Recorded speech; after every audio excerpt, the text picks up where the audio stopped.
Okay, so coming down to acceleration and short sprint, what are the main things that we're looking for here in the analysis of the athletes?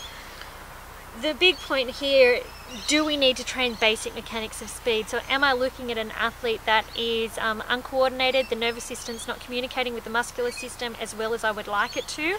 And do I really need to start from the ground up? Does the athlete move their chin forward and back? You'll see that a lot of athletes have a lot of excessive movements which take away energy and take away force from being generated through the body. So for example, when the athlete's running, do they throw their chin forward and back? Does the athlete rotate through the shoulders because of their desire to get where they're going and their legs not generating the force that they want to get them there quickly?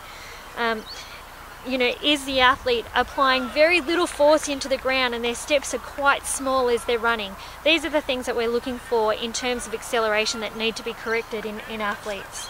A lot of athletes you'll see as well, they actually pump the ground. So their first thought when moving is to run, but their body actually does a step on the spot. So they'll actually see something happen in the game, they'll want to accelerate forward, and the athlete pumps the ground and then takes a step.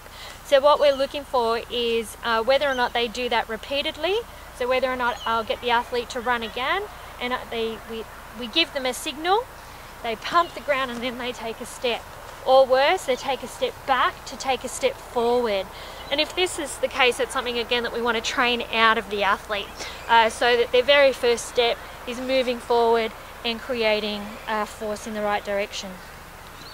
When the athlete's running around the field, do they have a really low hip and low knee carriage? So is it almost like they're sunk down here through the hips and they're running, you know, just sliding the knees across, not really generating that nice hip rip and lift that we're looking for? So is the athlete very low through the hips when they're running?